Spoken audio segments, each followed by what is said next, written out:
Hello and welcome, everybody. We so appreciate you spending your time with us tonight to learn more about self-regulation. I get the honor of introducing these beautiful people who are going to speak to you tonight. The first is Donny Hobbs, and Donny Hobbs is a marriage and family therapist, co-owner of the Minnesota Clinic for Health and Wellness, certified executive coach and neuro-linguistic programming practitioner. He also certified in clinical hypnotherapy and teaches chai tea and other mind-body techniques to help leaders and professionals navigate stress and overwhelm. Donnie is a senior consultant with the Lumin Group and specializes in one-on-one coaching and leadership development. And also joining him to present tonight online is Dr. Megan Broger, who's also with the Lumin Group. So I don't have a little blurb to say more about you, Megan. I just have the phone with Donnie on it. So hopefully you can say more about yourself. And then also presenting tonight are Guy Odishaw and Fran Bieganek, co-owners of the Bhakti Brain Health Clinic. So they'll be sharing more about self-regulation from a brain standpoint, and we really appreciate you being here. Another item is we are looking for a volunteer to be hooked up for neurofeedback so we can watch somebody do neurofeedback in real time. Oh, excellent. Okay, quick hand. What is your name again? Ryan. Okay. So someone will come and get you. Adam will come and get you in about 30 minutes and bring you over here to get the cap on, and we can watch neurofeedback in real time. So thank you for volunteering, and thank you all for being here. Donny Hobbs. Yeah, thanks, Eddie. Yes. Okay. Awesome. You have the perfect hairdo for what we're going to do today. I always ask Heidi to pre-warn the audience that whoever volunteers is going to get a head full of gel. Yeah. And so often several folks will self-select out, but I like that you just intuited that. Yeah, perfect. Going to make it easy for Adam to get you wired up. Okay, and then had you already mentioned to people, like if you want to grab a beverage or a bite to eat, please do. If during the presentation you want to refill your beverage or refill your plate, please do. If you need a restroom down the hall to the left here, you'll find both the men's and women's there. So any of the creature comforts, just take care of as you need to. Okay, welcome everybody. Nervous system regulation, and I like to walk around a little bit, but I'll try to stay on camera as much as I can. As Heidi said, here tonight with Dr. Megan Broger. She's going to be joining us virtually and managing any, you up for managing chat? Okay, awesome. I'm here for it. I'm ready. Okay, fantastic. Okay, so Dr. Megan and I have been working together for about 14 years, and we put together a number of different leadership development programs, and we work with organizations as consultants. And over time, we started to recognize, especially following the pandemic, that there were some shifts happening inside of organizations, or maybe that these shifts have been there for a while, but we just started noticing them around the idea of stress and overwhelm and burnout. So we decided to put together a program that we could work with organizations, both at the one-on-one individual level and at the team and organizational level, to try to help mitigate some of the stress and overwhelm that seems to be showing up pretty broadly within all of the organizations that we work with. So I want to introduce you to this offering. We're going to go high level. A lot of what we do is really experiential. So we're going to have some experiential activities. Feel free to join in. You certainly don't need to if you don't want to. And I'll walk you through what the options are as we move along here. So before we move to the next slide, what I'd like to do is just invite you to notice what happens when you shift your attention to your breathing. And does anybody want to share what they notice? You're able to slow everything down. We slow everything down. Yep. Somebody said deeper. Yeah. Why do you think that is? It's shifted our attention a little bit. What's that about? You have a moment to be more attentive to yourself. Mm-hmm. Yeah. That's what you know. Yeah. Yeah. So one of the things that we'll talk about as we get going here is everybody that I work with has the capacity and all the resources they need to get to where they're going. And all the people that you work with or work for, same thing. But sometimes we don't have the tools or the awareness to access those resources. And so we're really about building in tools to help people access. And at the end of the day, what we're really all about is helping people manage their stress at work so that A, they're more effective, better leaders, better employees, better teammates. But really, at the end of the day, we want to go home and still have something left in the tank. And that's really what we're about. We want to help people figure out, how do I navigate through the day and then still feel all right, still have brain energy, right? It takes brain energy to engage with our families and our friends and do the things after work. So that's kind of high level what we're about. So this next slide, a lot of times we do this presentation or a workshop, and it's a day-long workshop. And we ask this question at the very beginning of the day, and we always get the exact same answers. Traffic, right? So this might be a little bit more of a complex question at this point in the day. How have you experienced stress? Now we have to go back and we have to think a little bit. Right now we might be feeling relaxed. We're having some food, we're having some drinks, and we're just kind of taking this in. We're interested in like learning a little bit more about how do I regulate? And so as you go back through your day, we're not going to do anything with this right now, but if somebody would share how they might have experienced stress today. Yeah. Process of pivoting careers after losing my company to the pandemic. Oh, yeah. I mean, I have this aura ring that shows me when I'm stressed. Mhm. When I'm on my laptop looking for jobs, I'm totally stressed. Yeah. So, Yeah. Okay. Sorry to hear about your company. Yeah, absolutely. Thank you for sharing. Mhm. Yeah. Time deadlines, something has to be finished. Time deadlines. Yep. That's a big one. Yeah. aging parent. Aging parent. Yep. Yep. Absolutely. Thanks. Having to say yes to every proposed project that is given to Oh, you. that's nice. Yeah. I'm going to ask you. Right. And then finding. I'm going to ask a question as a formality, and then I'm going to leave this on your desk, and you can take this project on. Thank you. Okay. Yeah. Okay.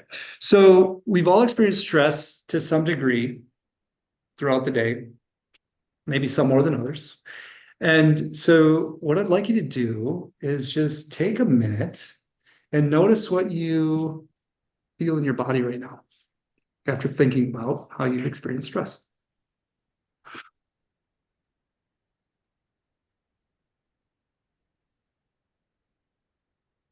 And we're not going to do anything with that right now, but just notice it.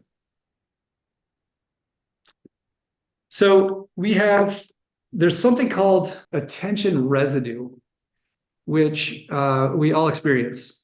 So I go from the breakfast table in the morning to traffic to the office.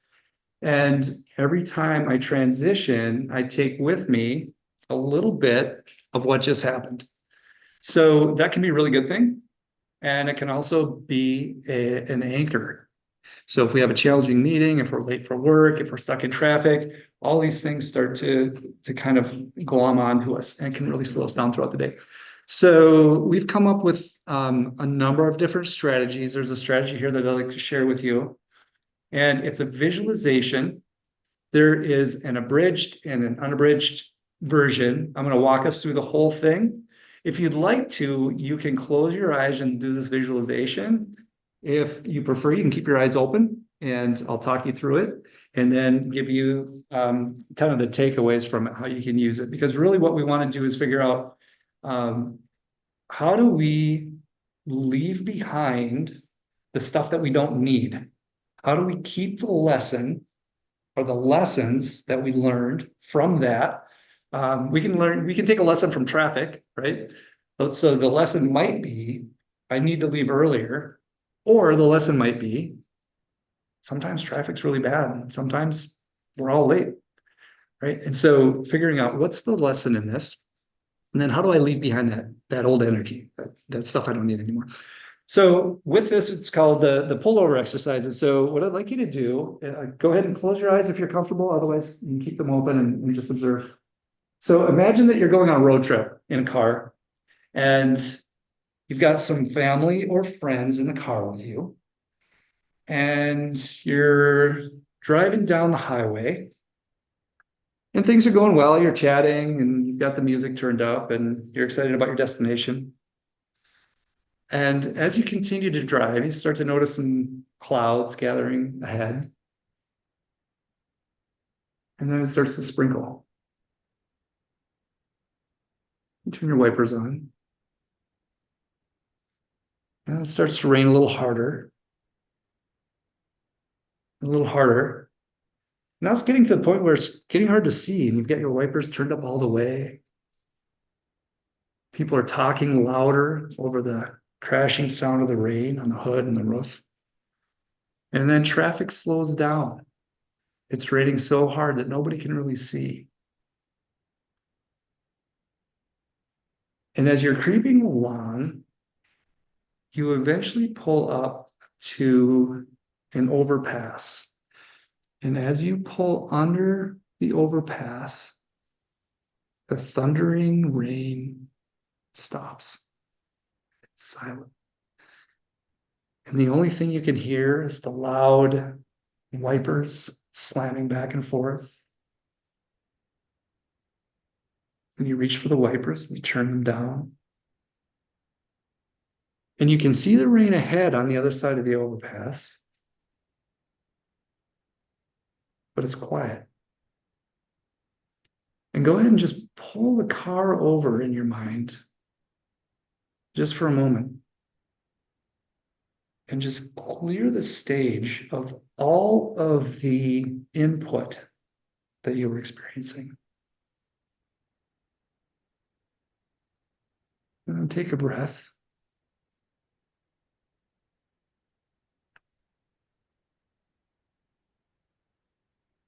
Clear that stage, let all of that go.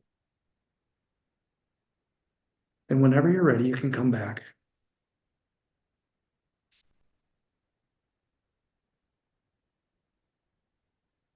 So one of the things that happens as we go through our day is we have this compilation of input that happens, and things get bigger and louder and more intense. And we don't realize we just keep going until something actually stops us. Maybe that's lunch. Maybe that's pain. But if we're not intentional, we can really get trapped in that energy drain, that attention residue, and we carry it through the day. So that's kind of the longer version. The shorter version of this is something that you can use as you go from meeting to meeting, and it can look different. So the idea of pulling over. So if I'm in this meeting, and a lot of us are in Zoom meetings, you're just jumping from one to the next, right? It's 11:01 a.m. You've got another meeting that you're already a minute late for, and you just hop on, and there's no space, right? There's no way to clear that past meeting, and so we're carrying all that forward. So before we jump on, you can take 10 seconds and just imagine pulling over. Just pull over, take a breath, and that's going to send a message to the nervous system that now it's time to transition. After you practice this for a little while, then the nervous system gets really ready to accept that. So it's looking for it. Is it time to transition yet? Okay, great. Let's do it. And so you can really move quite cleanly from one meeting to the next, or one activity to the next. And so that can be a great way to just kind of clear the stage. Any questions or thoughts or reflections on how that was for anyone? Has everybody experienced that before? Driving, and all of a sudden you pull under and you're just like, whoa, it's so loud. Yeah, okay. Great. So this is our mission. We want to reshape the way we work together. We want to bring a really human focused orientation to the workplace so that it can be more people centered and increase engagement, satisfaction, and productivity through those means rather than, through these different strategies of how do we get our people more engaged. Right? There are all sorts of strategies that you can use. But if we look at it through the lens of, we're all people, we're all humans, and we all have needs, we all have nervous systems, and taking that into consideration as we move through, but first and foremost, looking at our own nervous system. How do we take care of us first? And we bring the science of people to work. So really, everything that we do is rooted in biology, psychology, and neuroscience. And so a lot of really effective strategies that we're excited to share as we move forward. Here's the team. Dr. Megan Broger is on the call with us tonight. Dr. Emily Hedberg, another senior consultant. You all know me. And there's Danielle Simmons is our admin and ops specialist. So before we go to the next slide, let's just do that check-in again. Just check in with your breathing just to see what you notice. Has anyone ever taken yoga before? Done yoga? Do you have a lot of times the instructors will say, as you're getting into a pose, they'll say, remember to breathe. I was talking to an instructor once and she said, I think people want to run me out of town because I say, remember to breathe all the time. And I told her that when I'm doing yoga, every time somebody says that, I realize I'm not breathing. And so one of the things that we want to look at is how often are we not breathing throughout the day? The National Institution of Health is doing some research now on a phenomenon called email apnea. It has the same impact that sleep apnea has on people, because what they're noticing is people are doing this really shallow breathing as they move from one task to the next, and it's having the same impact. We're depraving our brains of oxygen and our systems of oxygen, and it's having a detrimental effect. And so one of the things that we often encourage is, and we do this in our workshops, is just to have people checking in over and over, coming back to the breath. And almost every time you do it, you'll notice that your breathing changes.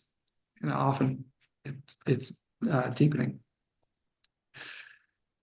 So here's an overview of what we're up to. We want to look at how stress affects our brains and our bodies, how to recognize the signals that indicate that we're out of balance. Then we'll talk a little bit about the centered leadership model, which is the offering that Dr. Megan and I and Dr. Emily put together. So here's a big question. How many people get up and think, I'm going to do a terrible job today and see who I can really bother? And the answer is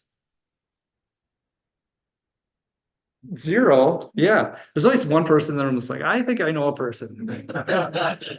Pretty sure that's his goal. But yeah, no, 0. Nobody does that, right? I don't remember who said it, Socrates maybe, but he said almost no one is wrong on purpose, right? So we have the best of intentions. So what's going on? What happens?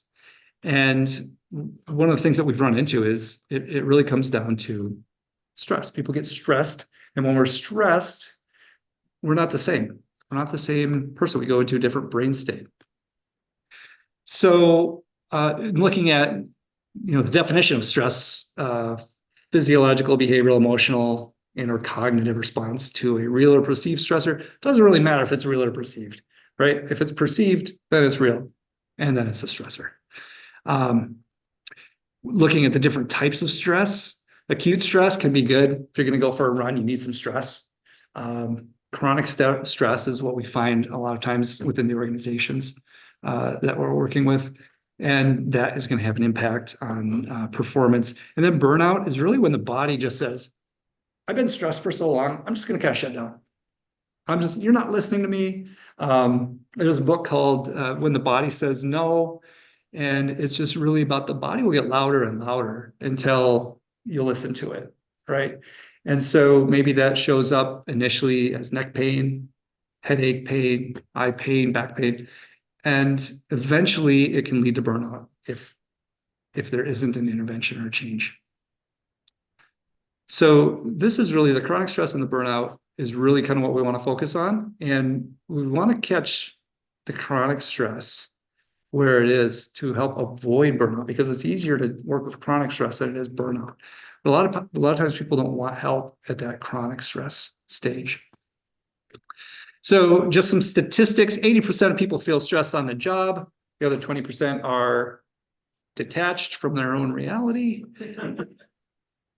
I can't imagine, like, who would say, I don't know, what I mean, maybe this is just like maybe the way they phrase the question in the survey, but 80% of people, so 8 out of 10 people, 50% of that 80% need help in learning how to manage stress. And the reason is, so we'll say that's 4 out of 10 people need help. Has anybody ever Googled, how do I work through burnout? And what do you get? Ton of stuff. Go out in nature, do yoga, journal, eat better, sleep better, right? And you're just like, what's that? Now I'm stressed out. This is too much stuff. It's too much input. Back to YouTube. And then away we go, right? We can't take all of that in. So that's a big issue. 72% of leaders feel used up at the end of the day, meaning that they go home and they've got nothing left in the tank. 15% of leaders feel prepared to address and prevent burnout in their staff. And that's a big problem because a lot of leaders I've worked with a lot of leaders, a lot of teams, and the leader says, I need you to come into my organization and work with my team. My team's burned out. When we get in, we start working with them, we realize, wait a second, this leader's working 70 hours a week. It's just modeling, right? These behaviors that don't really align with what the objective of the engagement is. So we really want to look at stress first. So what causes you to experience stress at work? So we've talked a little bit about stress and how it shows up at work. So just bring to mind something that might be stressful for you. And then hold that.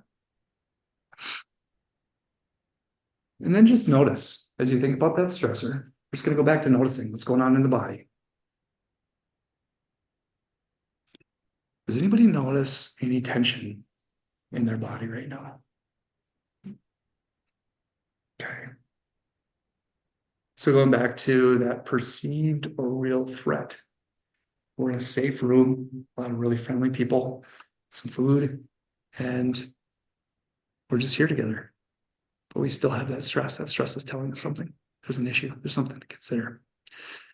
So we want to know what to do with that. So this is, again, part of our model, the communication, climate, and connection are all things that we aspire to do better at work. And what we found is that when we're centered, everything else is so much easier. We were talking a little earlier about emotional intelligence and leading. It's really easy to lead other people. It's really easy to be self-led when nothing's going wrong, right? We're all pretty emotionally intelligent when things are good. We have that awareness. But when we're off center, we run into issues. And so one of the things that we like to identify here is when you're in range, when you're centered, we're surrounded by clues that can help us get what we want. When we fall out of that centered range, those clues become threats. So rather than noticing clues as to how I can get what I want, a lot of times the energy shifts and now we move away from energy. And because now what we're seeing instead of the clues are these threats because we're looking at things through a different lens. We also notice that the centered in range space, for some people, it's really big, right? Some people, and when we look at them or hear about them, we're like, they're really resilient. And some people's center is really small. So we take a very individualized approach to how do we design a program or interventions to help people with their specific challenges to help them stay in center. So going back to what causes you to experience stress at work, how do you experience stress? Does anyone have a particular way that they experience stress? Tightness in the stomach, tension headaches, loss of sleep. Yeah, that's a big one. That's really common. Yeah. Anybody else have a go-to? Mm-hmm. Mm-hmm. Yeah. Yeah, yeah, yeah. A lot of times you hear stomach, tightness in the chest, headache, jaw pain. Yeah, yeah. Okay. Internal stress. I have a 4-year-old daughter who we finally figured out what was going on. In college and stress, everything went inside Mm-hmm. to the gut, Yeah, and she's able to manage better now, but wow, Yeah. it's hard. right, right. Yeah. Hmm. Just gonna do a quick time check here. So signs of stress can be physical, emotional, behavioral, cognitive. Anybody get cloudy? About that? Yeah. So the first thing that we do is just do an assessment. What are people feeling? What are they noticing? Where are these signs and really cues showing up? The nervous system as the body's operating system is really interesting, and we can control almost everything with our breathing. So we start there. A lot of times if somebody comes in and they have an anxiety disorder or stress or overwhelm, it's the first thing we look at is, how are you breathing? What do you notice? I don't ask them that, I just observe it. And usually you can tell. If we're breathing up here to the top part of the chest, it's going to send all sorts of messages to the nervous system that you're in danger, at least to some degree. And the system is going to start to break down and really focus on those threats.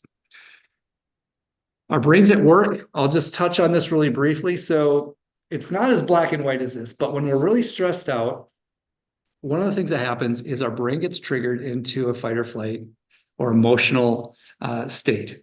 And when that happens, as you can see on this slide, that the prefrontal cortex that really drives all of our executive functioning kind of goes offline. And so we want to find ways to bring that back online and calm down that energy, the emotional part of the brain. And so we've come up with a number of different strategies to do that. When we're in that dysregulated state, we're out of range, we become really restricted and rigid. We're not open, right? Somebody comes in with a new idea and we're really stressed out. We're not like, oh yeah, tell me more about that. Curiosity is out the window, and we're more in the survival stage. So at a high level, one of our goals here is to help people start their day in the center. And without strategies, what happens is you wake up, your kiddo is sick, and you move out of range. And then you're late for your meeting, you move further out of range, and further, and further, and now you get to go home. So you go home and you're way out here, you're way outside of your range, and you get to engage with your friends or family. And that's obviously not optimal. So we're running a little short on time. So we're just going to pose these questions and you can think about them. When you're out of range, there are certain things that show up. And again, we're not who we really truly want to be at work when we're out of range. So what cues were present? What did you notice? Maybe that tightness in the stomach or the chest or the throat. What did you say or do? And what was the impact? And when we compare and contrast that to a time when you were in range, they're usually pretty vastly different responses. And so people are experiencing us in these two different ways. If they can experience more of us in a regulated state, that's really who we are. We seem to be much more effective in that state. And everything else seems to kind of fall into line with that, if we can manage that. So ideally, you're in the center, you wake up, your kiddo is sick, and you find a way to re-regulate. And it brings you back to center. And as you go through your day, same thing. And we're not always going to be able to come right back to center, but that's okay. As long as we're aware of it, and as long as we can kind of move back towards center, that's the goal. And then at the end of the day, we really do have more energy and more focus to be able to do the things we want to do. Because nobody's really, the main purpose for being isn't to work. And so we want to find ways to help people live fuller lives. So time when you were in range, same questions, cues. What did you say or do? And what was the impact? A regulated OS. The thing I like about the regulation space of being centered is that we can connect with other people and we can be curious. Those are two of my favorites. And I can tell when I'm off center because I'm not curious at all and I don't want to connect. And it's very detrimental to the work that I'm doing, and it doesn't feel good inside. So how do we get back to regulated? How do we recenter? So as we've been talking about, we start with the breath. And why is breathing so important? It impacts how we think, how we feel. It impacts our biology and our physiology. And ultimately, it affects how effective we are. So there are a couple different exercises that I'll share with you around how to change your breath. But I really encourage people, I have a smartwatch and I have it set to go off every 15 minutes to remind me to breathe. And I'm just amazed at, even after doing this for so long, that I'm forgetting to breathe. So our second strategy that I want to share with you is called stop, breathe, and be. And it's really simple. You can do it anytime. I can do it right now as I'm up here talking. You just come into stillness, whatever that looks like for you, whatever you're comfortable with. You take a breath. And you just notice. Just notice. Is your body telling you anything? Do you need anything? And this is a little gateway practice. This is one of those practices that is very simple, but without it, we don't have a good way to tune back into the body, to tune back into the system. And a lot of times what we see is when we tune in, we notice that we're really thirsty, we're hungry, our back hurts, we need to move. And so there are a lot of different things that we can do. Who here has ever noticed a nervous system shift by either intentionally or unintentionally turning on some music? And you're like, oh, that's what I needed. It completely shifts your mood and your energy. And so really what we're looking at is how do we be more intentional about checking in with ourselves to see what it is that we need? And what happens then is it sends a message to the nervous system that, oh, wait a second, our needs are really important. And it's okay to take care of our needs. And so I would encourage, I really like this, this exercise. You can do it in the middle of a presentation to help you calm down and ground. You can do it in the morning. You can do it on the way to work as you're, stuck in traffic, stopping, checking in, and noticing what you need. So the third strategy is called the breath of joy. Has anybody ever done this? So the breath of joy is really good at reoxygenating the system and bringing back a balance of carbon dioxide and oxygen into the system, because we really need both. And a lot of times what happens with, especially with this email apnea, is our brains are really getting deprived. And it's a really big issue. And so we want to figure out how do we re-energize? I use this a lot with folks who come in and they're saying I'm drinking like 5-6 cups of coffee throughout the day. And so this is kind of a little energy boost that you can use. You can use it right now. You can use it to get going throughout the day. But I really encourage people to take these little breaks, these little energy breaks. Again, it sends a message to the nervous system that, hey, we're going to stop, we're going to pull over, we're going to take care of you and pay attention to what we need. And it creates some energy and movement in the body. So if you're up for it, we can do it right now. It involves standing up, creating a little bit of space. Yeah. You're ready to go. That's awesome. I'm sure I would. It's like a combination between an Olympic swimmer and an astronaut. Yeah. Yeah, It feels like it. that's great.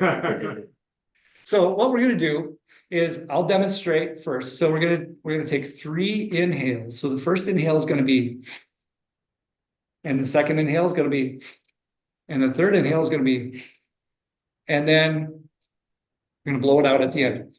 Okay, so even without those really big movements, you can even just do little movements. So try that with me, just 3 inhales. So we're not gonna exhale at all, we're just gonna go. And you can blow it out your mouth as you come down. And so let's do that 2 times. Do it at your own pace, or you can follow me. You ready?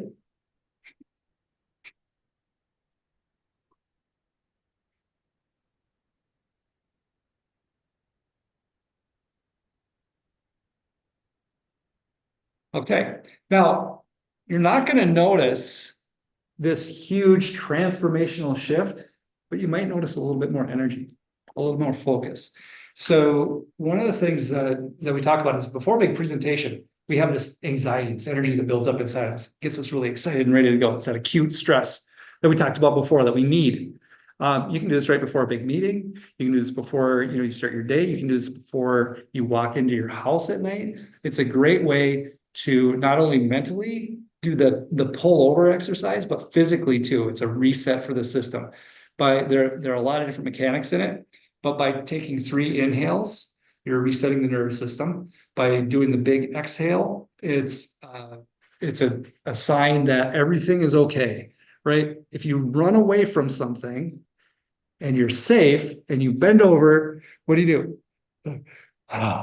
Right at the end of a race, you do that big sigh and it tells the system you're safe, you're okay. And it clears the screen and you move back in. You can go into your meeting, you can go into your house and engage in the next thing.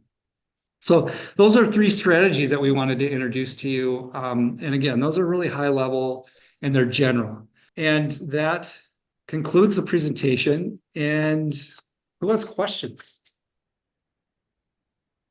Thoughts, reflections? Yeah. I am teaching special ed kids. I know a little bit about the breathing and I'm doing a little bit of it. Awesome. And any hints or helps, what is your thought on the younger elementary students? I've taught them like it takes practice. I love it. I think it's fantastic. I think it should be a class that people take all the way up through high school, maybe college, maybe beyond. Yep. I mean, it's foundational. It is the key.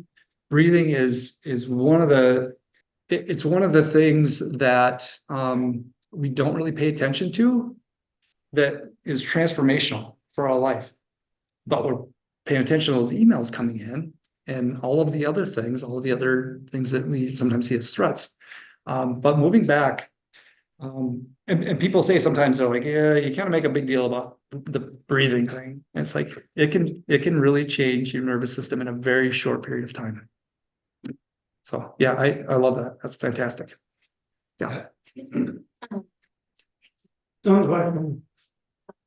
So the inhales 3 times through your nose, Mhm. and then exhales through your mouth, right? Yeah. And then can you say why you exhale through your mouth? So one of the things that we do that can have a really nice calming effect is just sighing. So you can just stand and just be like, and you can feel the kind of the relaxation move down through your nervous system through your body. Yeah. Making your point on the breathing thing, I help a lot of people with fat loss. Mhm. And one of the things I do that's foundational is I help them clear hypoxia because we have some hypoxic tissues. And a lot of people have trouble losing fat and are more cancer prone. And if they have the stabilized hypoxic protein in their tissues. Mhm. And so that's one of the foundational things that we do is, and they always report when they do these hypoxia clearing protocols that they have so much more energy because oxygen is primarily how we get our energy. Yeah. It's not food, it's oxygen. So Yeah. it is very foundational. Mhm. I just wanted to second you on that. Yeah, awesome. Yeah, thanks for sharing that. Yeah. I want to pop this up here too. I'm happy to stick around and answer questions later on if people have other questions or thoughts. Here's a resource if you want to scan the QR code. The exercises from today, the pullover, stop, breathe, be, and the breath of joy. A little digital takeaway for you if you'd like. All right. So thank you, Donnie. That was fantastic. And I learned a new exercise that I'm going to share. Great. So we're switching things up literally like right before we decided to talk about what we're going to talk about. We decided to make a little bit of a shift, partly because it's later at night and we want to keep your attention, and then partly because that's just what we do sometimes. So we are Bhakti Brain Health Clinic. I'm just going to do a brief introduction, and then we are actually going to give you, like, we're going to show you a video that's going to show you a little bit about what we do, and then we're going to give you this hands-on experience, thank you, that's going to really show you what it is that we do. As we start to talk about this, the way this kind of fits with what Donnie was talking about, that he and his folks over at the Lumin Group do, is it's, you know, rooted in this idea of the nervous system, right?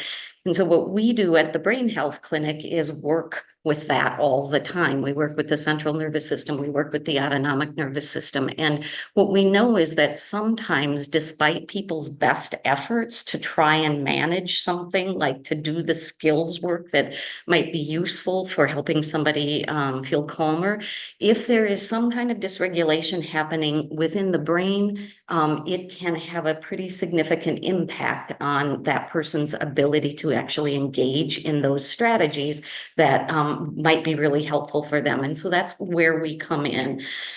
We are a Center for Excellence in Brain Health. I am going to share very quickly with you what it is that we do in the clinic. Then we're going to jump to a video very quickly as well. So we are kind of unique in that we offer both assessment and services or treatment under one roof. Typically, if you go get the kind of assessment that you can get with us, you oftentimes have to go elsewhere to get the kind of treatment that we offer. And so we are unique in that regard. We have a complete assessment process that includes some kind of like the standard things. We do neurocognitive testing, we do mental health diagnostic testing, but what we really add to the mix is neuroimaging. So we do quantitative electroencephalograms. A QEEG is what we call them. And that allows us to take a look at the functioning of the brain and identify where it might be running into trouble, where there might be dysregulation in connectivity, in the way that the brain is communicating, and that might be leading to what you all might think of as symptoms. We don't really talk about that a lot in the clinic. We talk about dysregulation in the brain. What's unique about our clinic in terms of the brain imaging, the neuroimaging that we do, is we do the quantitative EEG, which is what many people who do neuroimaging will, in regards to neurofeedback, will do the QEEG. That's us looking at your brain, recording your brainwave activity as it is in a passive state. So we have you sit for 10 minutes staring straight ahead while we record your brainwave activity. Then we have you sit for 10 minutes with your eyes closed while we record your brainwave activity. That's the brain in a very passive state. What we add into it at our clinic is the ERP, and that's an event-related potential. And what that allows us to do is record brainwave activity when your brain is in an active state. And so we get to get information about the brain when it's actually engaged in cognitive tasking as well. And it provides us with a more complete picture of what might be happening in regards to brain functioning. And then the other thing we'd add into our assessment process is genetic testing.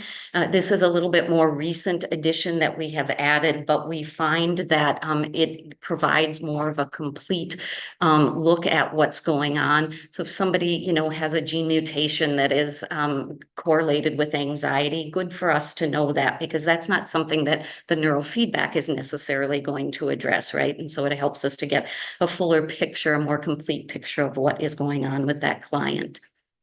And then we provide some in-clinic services, and we also provide services out of clinic. So I'll talk just briefly about both of those.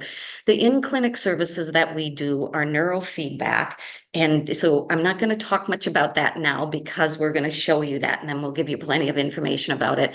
We also do neurostimulation. The difference between those two, well, there's a lot of differences, but a primary difference between the two of them is neurofeedback is a learning paradigm. So we're literally teaching your brain to behave differently, create new neural circuitry that then will allow it to kind of run a more regulated circuit. And neurostimulation is more of a treatment paradigm. So it addresses a particular symptom or set of symptoms or a particular type of dysregulation, but we're providing an actual treatment in that moment. And oftentimes in clinic, we do a combination of the two of those. We also oftentimes include photobiomodulation. We have it over in the slide on the far end there as a neuromodulation, but we oftentimes will do photobiomodulation along with the neurofeedback and neurostimulation that we're doing. We also do heart rate variability assessment. We're going to see what that looks like in a little bit with our friendly volunteer. We do an assessment so we can assess for a resonance frequency determination. We'll talk a little bit more about that later. And then we can do training to really help the individual develop a pattern of breath or breathing that at baseline is optimal for autonomic nervous system functioning. It is HRV is correlated with all kinds of data around managing anxiety and emotion regulation, but also cardiac health. And so it is and it's one of these interventions that I think is just like, it's sort of like a no-brainer. It's what Donnie was talking about with breath, right? It's just breath, right? And it has an amazing impact on people's well-being overall. And then we provide out of clinic, we have devices that we might use for our neurotherapy or neuromodulation processes. The primary device that we use is an audiovisual entrainment device. You can, when we're done tonight, we have a bunch back on the table back here. You can test them out, get a sense of how they feel, what your experience of that is. Work really wonderful there are built-in protocols for things like emotion regulation, focus, energizing the brain, and sleep. They have wonderful sleep protocols in there. I can attest to that. Oftentimes we have clients, I would say probably 3/4 of our clients who are doing in-clinic services also have an audio-visual entrainment device at home that they're using to supplement or augment what we're doing in clinic. But then we have a segment of our client population that never comes into the clinic, and they're just doing audiovisual entrainment and perhaps some other recommendations we've made as well. And we've found it to be a very, very successful intervention. We have schools that use these in their schools for like many schools, like thinking about you and talking about your special ed kids, right? And we have schools that have them in resource rooms. They're available for children, you know, when kids are feeling pretty dysregulated and they're going to have to leave the classroom. They might take them out, run a protocol and a calming protocol on them, and they can go back into the classroom. So it can be a pretty powerful intervention. It's also great for staff in schools as well. And then we also have them in other kinds of institutions. We have a Prairie Care Center for Families opened up a new intensive outpatient program, and they use it with their kids in that, and have sent us some lovely success stories about that. So those are options that are available that allow us to provide neurotherapy, neuromodulation services for people, not just locally, but outstate and across the country as well. So we're gonna watch a little bit of what we do in the clinic, and then we'll switch over to doing it live here. We'll get your brain up on the screen so we can see the hamster on the wheel. Cool. This will be interesting. We'll have your biometrics up there as well, and we're gonna actually do some of the exercises similar to what Donnie was talking about. We'll have you do some breathing exercises, similar things, but we'll be able to track your biometrics while that's happening. So one of the things, so I just want to take a moment and say, I'm a huge fan of what you guys do. Like, absolutely. My background is mind body skills, work with people in meditation, been teaching meditation for 20 plus years, pranayama, yoga, things of that nature. So a huge fan, right? I love to see it happening. One of the things that kind of led me in this direction was a curiosity of why didn't everybody respond the way I wanted them to, right? And I'm sure you guys see that, where you have people that are kind of your atypical responders or non-responders, right? So it's maybe kind of the 80-20 rule. 80% of people do great with them and 20% not so well. And so that's what really interested me, was what was happening with my 20%, right? With my meditation students who would come in and we would do a meditation and we'd sit down and I would kind of go through the process and say, okay, now close your eyes and we're going to just meditate. And then I'd open my eyes and they would be gone, right? And you know, see enough people who would just have an anxiety attack simply at the possibility of sitting quietly with their eyes closed, right? And that's what led me here was so with our equipment, we're able to look at that process and begin to unwind it, so that the folks, as Fran had mentioned, who some of these exercises, they're not able to participate in a way that optimizes their well-being, we can help re-regulate that system so that they can then participate in those same exercises. Classic example is PTSD, right? So a true PTSD, the brain has rewired itself so that what would be arousal or stressing is calming, and what is calming is distressing, right? So we can literally see this with neuroimaging where the wiring is backwards. So now we know as a clinic, if we don't rewire that switch, we're going to get an opposite response from our PTSD clients. When we try and do things that should be calming, they're going to have a panic attack, right? They're going to seek situations that are overstimulating so that they can feel calm, right? So now we understand that from a neuroimaging standpoint. So we're just going to watch a little bit here, and then we'll jump into it live. So you can see what you see here. We've got a cap. They're playing a game called Air. We'll get to see a little bit of that tonight. The brain is getting feedback when the plane is flying straight. That's positive feedback. When the plane is wobbling, that's negative feedback. So we're just going to really, in this video, it's just a brief piece. There's a little bit of the practitioner screen. We'll talk about that in more detail in a little bit. But the main thing, and why I like to show this case study, this is a client of ours who, probably 50-something woman, has had depression for 30 plus years, has been through therapy, has been through various medications, cocktails of medications, and really nothing was changing it. And so she came to us thinking that maybe neurofeedback would be the thing, right? And great that she hadn't given up and that she was still holding out hope that something might help. So she came to us, we maybe got something like 15 sessions into neurofeedback, neurostim, some positive changes, but not the kind of positive changes we expect to see. So we kind of dug back into the report and what might be going on, what have we missed? One of the things that the report indicated was a traumatic brain injury. So there's nothing in her history about that. So we, kind of checked in with her. After enough conversation, comes forward that, oh yeah, when I was 13, I fell and hit my head and split my head open. They took me to the hospital, but nobody said I had a concussion, so I didn't have a concussion.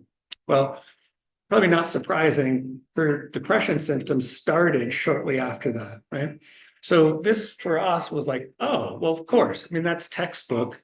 When you have a head injury, your autonomic nervous system is one of the things that is most affected by that. So we looked at her HRV and we found out that her autonomic nervous system was what's called anti-correlated. So it was running backwards, right? So when you inhale, your heart should speed up. When you exhale, your heart should slow down. Hers was the opposite. Inhale, heart slow down, exhale, heart speed up. So anti-correlated. So what you're seeing here is over a series of sessions, one of the things here is you'll notice her heart variability is quite high. Normally that would be good. Like her level of heart rate variability is Olympic athlete level. When I saw that, I thought, what are the chances that a middle-aged woman that doesn't exercise has the HRV of an Olympic athlete? I was like, probably not. So what was happening is her heart wasn't being paced. It was chaotic. It was just kind of beating as it beat without any pacer on it. So part of what we did here was started to restore her autonomic nervous system to start pacing her heart again. Right. And you can see over the sessions, like you'll notice here, her heart rate variability now is down below 5. Okay. So that's bad, but that's age appropriate for her health status. Right. So now we're actually starting to see how is her autonomic nervous system really running when it's in sync. So this was actually a dramatic improvement. Other things that we would have noticed is early on in the video, her temperature, so kind of middle top, her temperature was down around 72. So room temperature, right? Body shouldn't be room temperature. Now we've got her thermal regulation up where she's sitting around where a body should be sitting in a warm room. She should be up around 96, 97. So much of her autonomic nervous system is starting to come back online. Well, as we're doing this, what she's reporting is slow but steady incremental positive change in her depression symptoms. So she's starting to notice that work isn't as terrible as she had thought it was.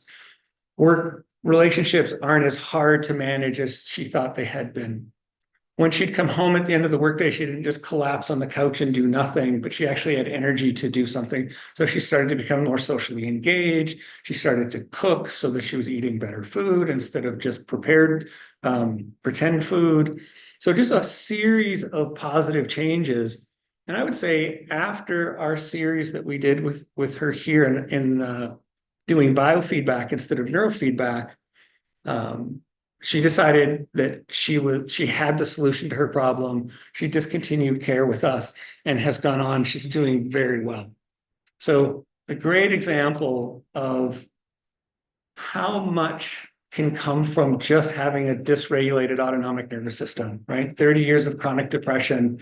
We regulated her system, and those symptoms started dropping off by the week.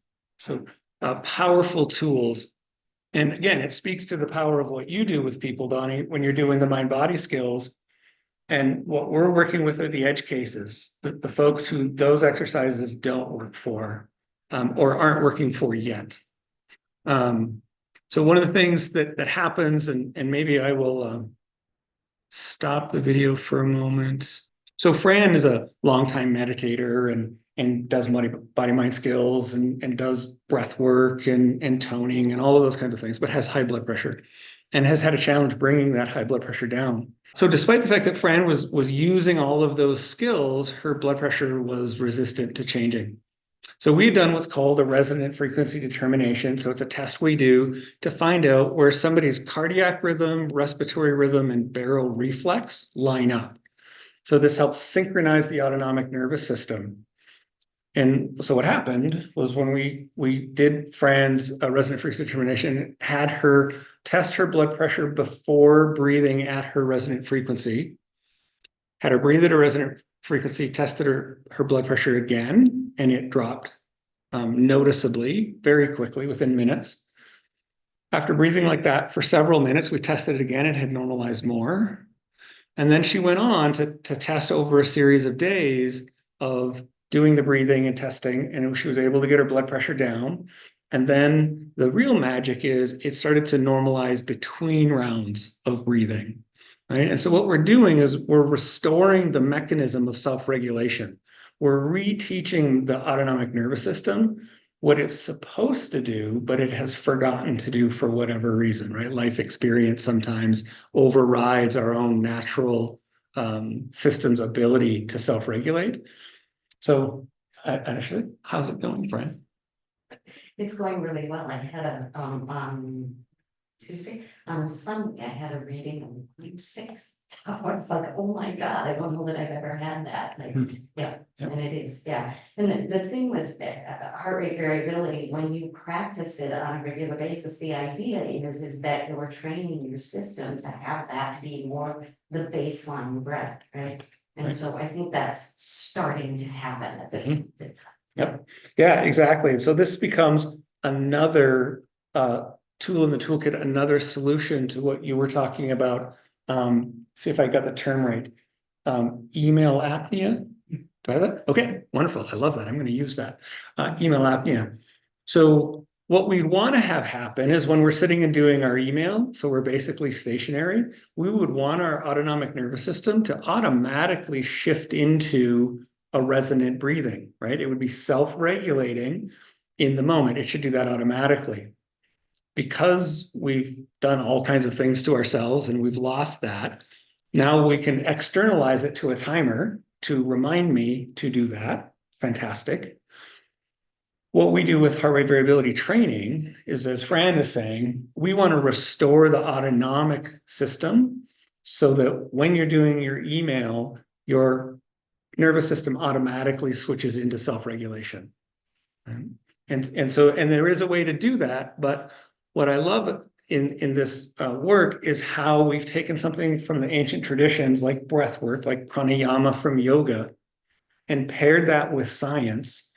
And what science found out was if you breathe at what's called your resonant frequency, you will optimize, get more benefit out of that breath work than if you didn't breathe at that specific rate. And your resonant frequency is like your fingerprint, right? You have a specific one for you and it's yours across a lifetime.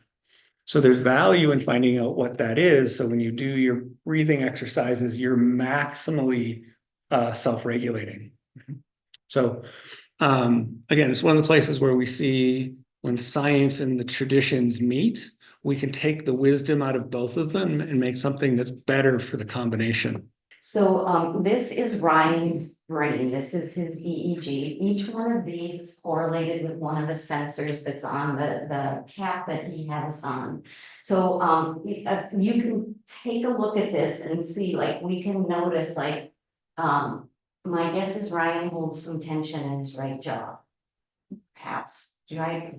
Yawning a little, drop your mouth open a little bit and loosen up, and we're gonna see whether that's actually jaw tension or some muscle. It might be might be artifact in there. Yep. So this is, we can watch this. So anytime somebody's doing neurofeedback training, this is the practitioner screen. So this is what we're watching all of the time. So we can see the progress that's being made or not being made, and as we're going along. So EEG tracings here, these are what we call head maps over here. So you can see the different frequencies here. They are this is his raw EEG, just straight EEG. This is his brain in these different frequencies compared to a database of normative, or we like to call them peak performance brains, that are matched for his age and his sex. And so the green here would be neurotypical, what we would call neuronormative. And then what you notice here is if anything kind of goes into the blue colors, the cool colors, those are standard deviations below the norm. Anything up in the warmer colors, the yellows, the oranges, the reds, those are standard deviations above the norm. And so as we're training him, we can kind of get these quick glances to see, oh, too much high beta happening, right? And so it can show us patterns, and there are things like this might actually be high beta, it could be some noise on a sensor, that sort of thing, but there are ways that we can notice that. And so as we're training him, this is what we're part of what we're watching. There'll be more that you'll see on here in a little bit when we actually start running a training with him. We're going to see an example of a training that we might do. It's called AIR, as I was just referring to, just because it's a plane and the person is flying. So you're gonna fly a plane with your brain. Cool. Yeah. And, well, I don't know if you wanna walk through the instructions quick. Yep. So what you're gonna see on the screen is you're gonna have a flying object. There's gonna be a target. There's also gonna be a scope, but a target on the screen. And your job is to just kind of look forward. Don't stare like this because we don't want a lot of muscle artifact in there, but just to watch the target. And just kind of imagine that you are watching your best friend play a video game and your best friend is your brain, right? So that's what you're going to do. We want you in a kind of a relaxed state, but we also want you present. So one of the things you'll notice as you start to do this is it's easy to start drifting away, right, into different thoughts. So part of this is about like your job being to stay present with the game and stay engaged in that way. Okay. Okay. So in a minute, plane's gonna take off, you're gonna see the green target up on that's the scope, there's the target, right? So your job is to sit here, stay present, and let your brain learn how to get that plane to fly through the target.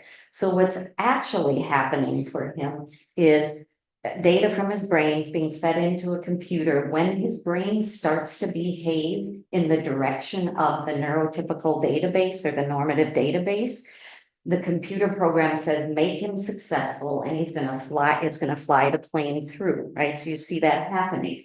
Right now, it seems to be set where he gets to be super successful. Like Maverick over here. Yeah. Yes. Let's try very hard. It's great. Yeah. So when his brain isn't doing what we want it to do, right? Then you see the plane teeter, it goes away from the target, that sort of thing. So what happens when it goes through the target is you see that the plane flips over. So there's a visual stimulus, and if we could hear it, there's also an auditory stimulus that happens. That stimuli is what is the reward for the brain. So remember when I said we were doing operant conditioning on the brain? When it behaves the way we want it to, it gets rewarded. And you're losing your status. So, No, I didn't. well, oh, that's great. Did you just hear what Ryan said? He said, I don't know what I did differently. So that's a really good example of the mind getting in the way here. We aren't training your mind, we're training your brain, right? And so you aren't really going to know right now what you did differently. Over time, you can develop kind of a sense of like, here's the state that my brain is, this is what this state feels like when I'm focused. And part of Adam's job here would be, as the practitioner here, is to make sure that Ryan isn't overly successful, right? Because if he gets 100% all the time, there's no learning happening. And so the job is always to kind of keep that training threshold at a level that allows him to, like us, to optimize the learning that his brain gets to do. So we're taking a quick look at his biometrics. And we notice like there's a little bit of a stress response, not surprising, right? You're kind of on stage and your brain's up there. But it's showing in the metrics in that over on the side where it says BDP amplitude. So peripheral circulation is down. So that's sympathetic nervous system constricting the vasculature. Temperature, body temperature has dropped. We have let's see, so our spectrum is a little big there, I can plus sign it, yeah.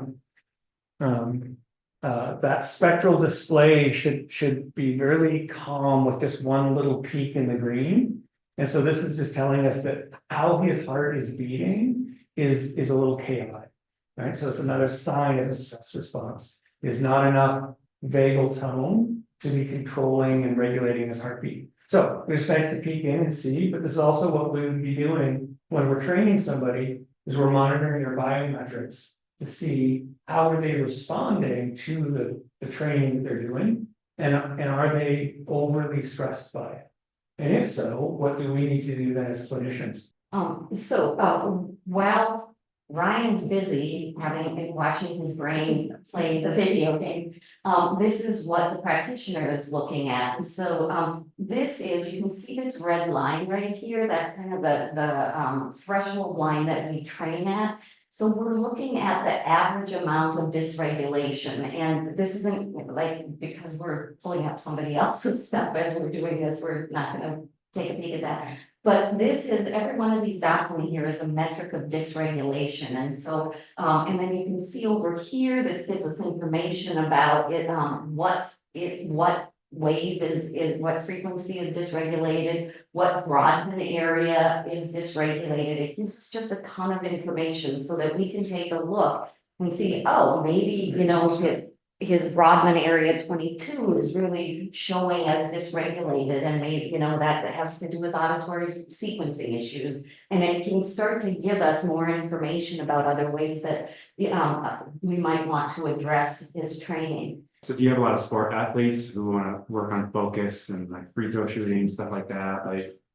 Like Sure. for So, this? yep. So we can do, we do get people that are kind of want peak performance sort of training, right? That sort of thing. And yes, we have worked with athletes.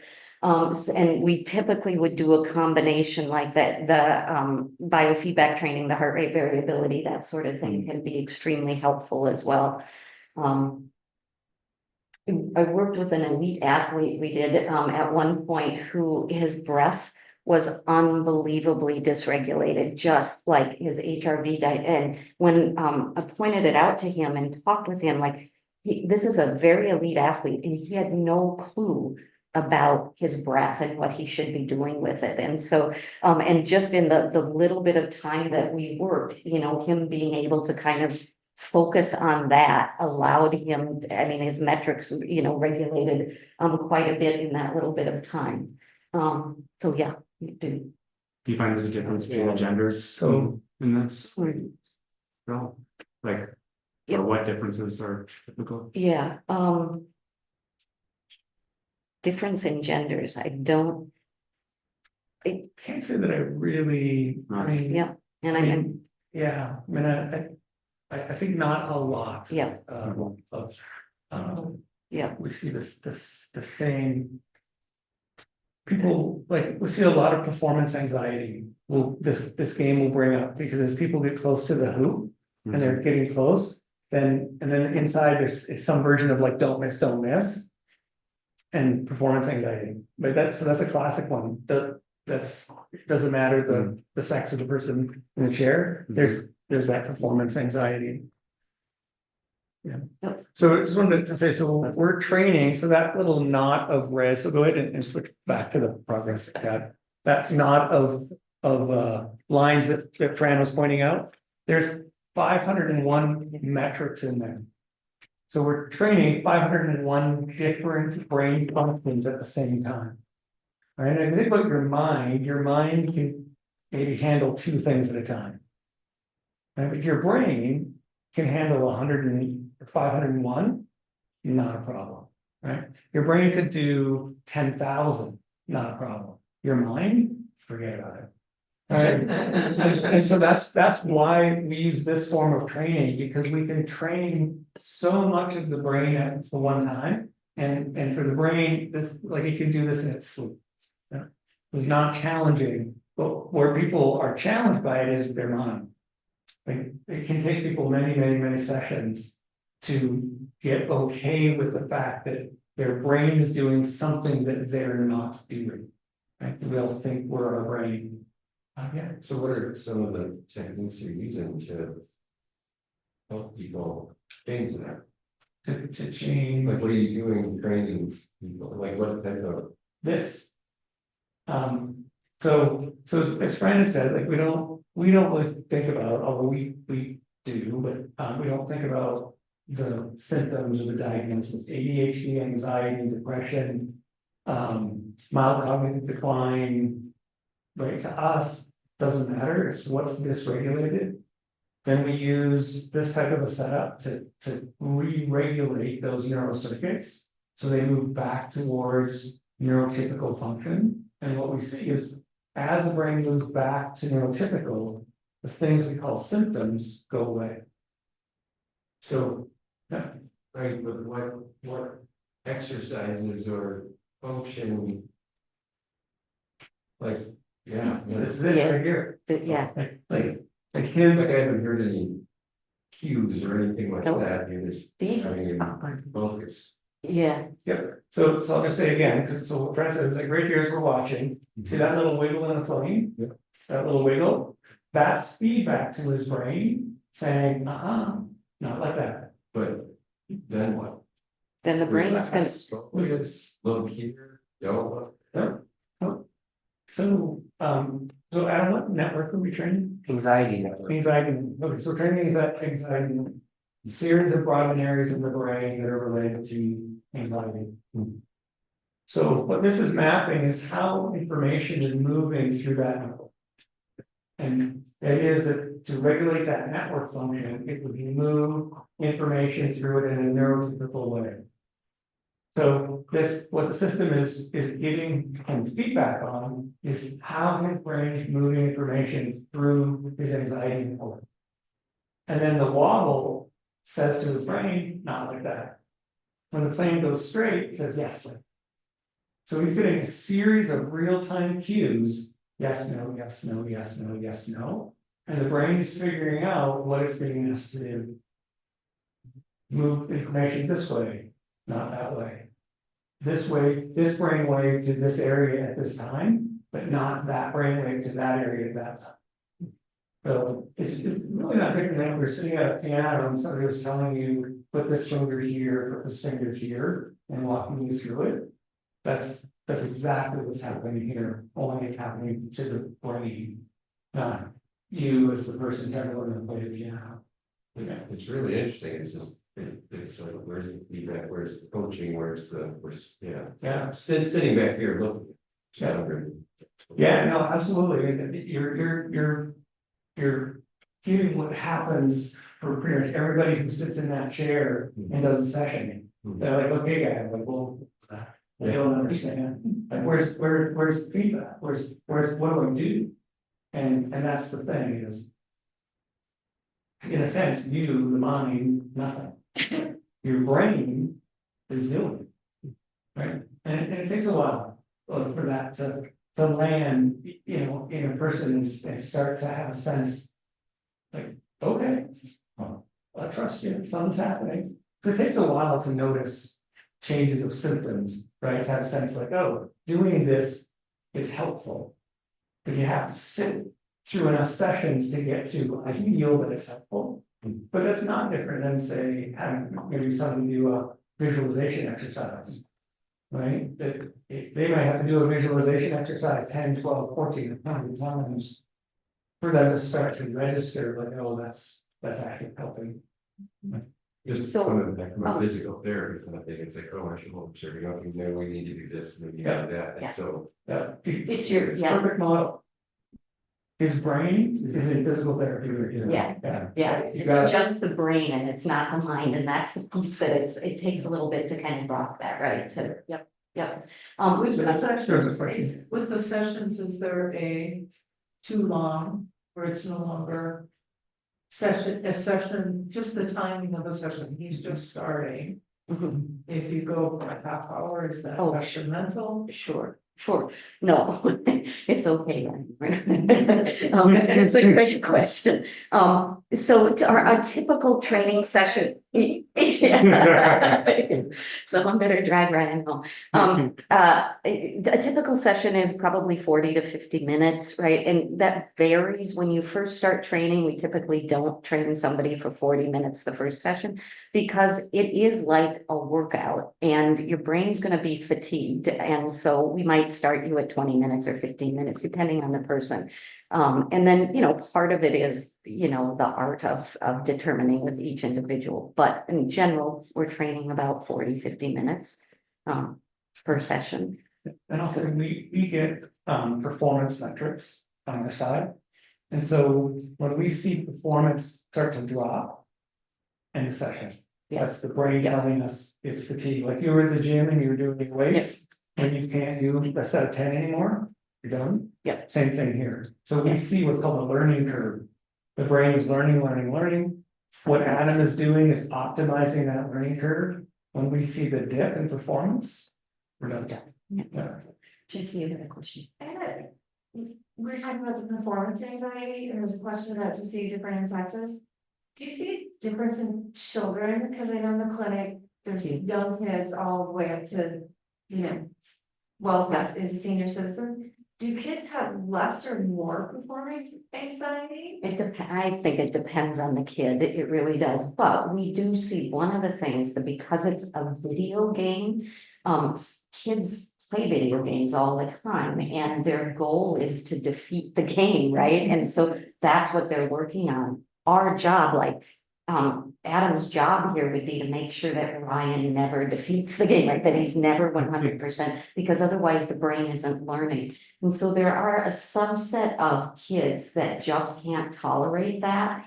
And then what we can do instead of playing this game is we can run videos, and the videos or the feedback for the videos, like we'll have them bring in a USB with some of their favorite videos on. And then when the brain is doing what it's supposed to do, the video's running full screen. When it's not behaving the way it's supposed to, the screen shrinks, it darkens, the sound, the volume gets quieter, and then when the brain gets back on track, it comes full screen again, and so we can address it that way. There are some adults, by the way, that would fit into that category too. It's just that we can coach them differently sometimes than you can a little kid, depending on their age. I think I've had in almost 8 years, I've had 2 kids where it was like, yeah, we got to do video because this is not going to work.